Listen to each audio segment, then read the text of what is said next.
Romeo Boulder, nagbabalik po.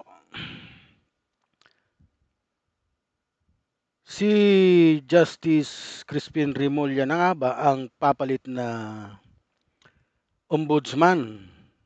Mainit po ngayon ang usapin tungkol dyan. Atin pong panuorin. Hindi pa man natatapos ang pagpili ng susunod na ombudsman. Isiniwalat na ni Senator Amy Marcos na si Justice Secretary Boying Remulla umano ang itatalaga sa posisyon. Sinabi yan ng senadora kasabay ng interview ng Judicial Bar and Council kay Remulla ngayong araw. At live mula sa Maynila, nasa frontline ng balitang yan, si Camille Samonte. Camille, ano bang update mula dyan? Ruth, sumalang na nga si Justice Secretary Boying Remulla sa huling araw ng public panel interview ng Judicial Bar and Council para sa susunod na ombudsman. Isa si Remulla sa mga aplikante na matunog umano na pinagpipilian sa posisyon. Ito ay kahit na may nakabinbin pang reklamo sa kanya sa Office of the Ombudsman. Sa kanyang pagsalang sa JBC panel, iginiit ni Remulla na wala talaga sa kanyang plano na mag-apply bilang susunod na ombudsman. Pero nakita raw niya ang lumalalang katiwalian sa bansa, kaya minabuti niya na makapagsilbi pa at tumulong sa pagsugpo nito. Sa panayam naman sa media, sinabi ni Remulla na maghahain siya ng mosyon para agad na maresolba ang reklamo na inihain sa kanya sa ombudsman. Nagugat ang reklamo na inihain ni Senador Amy Marcos kaugnay ng pagkakaaresto ng International Criminal Court kay dating Pangulong Rodrigo Duterte. Gate ni Remulla, ginawa niya lang ang kanyang trabaho para Tama naman, di ba? Ginawa lang naman ni Remulla yung trabaho niya. Ang mga DDS lang naman ang nagsasabi na mali ang pag-aresto sa kanya.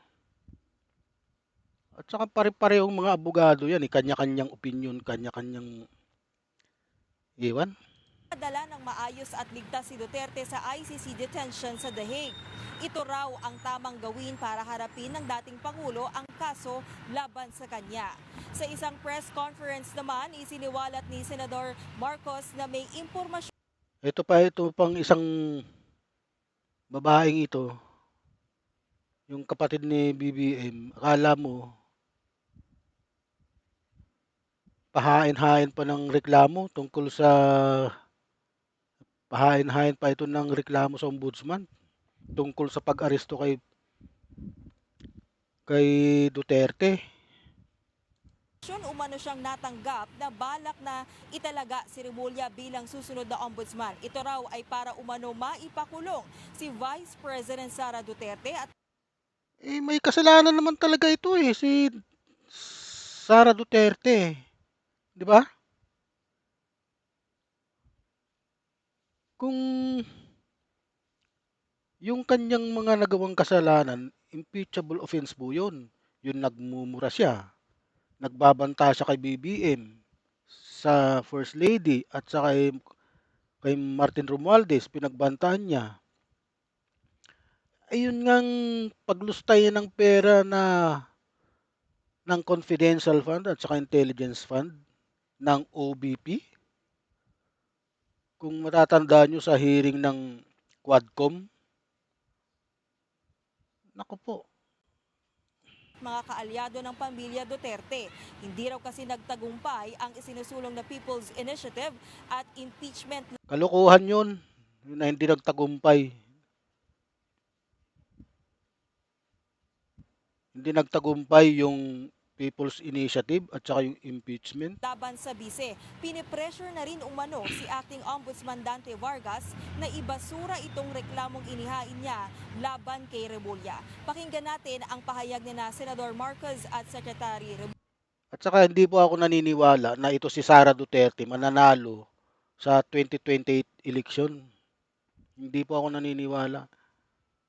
Pwede pa mapapanalo siya doon sa Davao siguro ng mga Bisaya. Pero dito sa Luzon, hindi mananalo yan. And I think that we were able to peacefully bring him abroad to face the charges against him. without hurting anybody physically. I think that's the most important thing. It's the most peaceful way of doing what had to be done. The third attempt is lawfare at its very worst. Imprison Inday Sara, all the Alam mo si Inday Sara, napakaraming kasalanan sa taong bayan. Marami siyang nagawa, yung paglustay niya ng pera. Yun ang napakalaking kasalanan niya. Yung pagmumura niya at saka yung pagbabanta niya na ipapapatay niya si BBM kung siya'y mamatay, 'di ba? Naka-video pa naman 'yun. Duterte allies, including myself, perhaps to be harassed by cases with the new ombudsman. Plunder will be the name of the game. No bail and imprisonment until 2028. Nako, patunayan mo na lang 'yan na Amy Marcos. Hindi mo naman mapapatunayan 'yan, yung mga sinasabi mong 'yan eh. I will be very, very surprised kung aabot si VP Sara na malaya kapag naupo itong uri ng ombudsman.